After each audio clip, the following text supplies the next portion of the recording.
आहे आपला 32 गुणिले 3. कितीला गुणायचं आहे? 32ला. किती कुणी गुणायचं आहे? 3. बरोबर आहे. मग या आता 32चं काय करू आपण? हे 3 आहेत, त्याच्या 3 रेषा ओढू. 1 2 3. हे किती आहेत? 2. याच्या 1 2.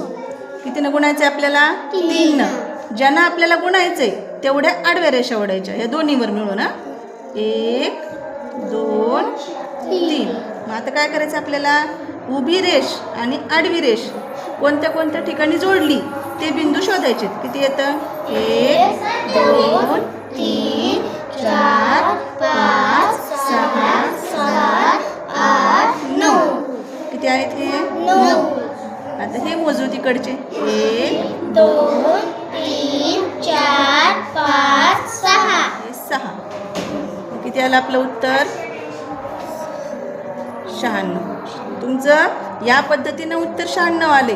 तर गुणाकार आपण जो नेहमी करतो त्या पद्धतीनं केल्यावर तेवढंच येते का ते पाहूयात. 32 गुणिले 3 उभ्या मांडणीनं करता ना तुम्ही? बघा येते का? 3 दोन्ही 6 आणि 3 त्रिक 9. आलं का आपलं?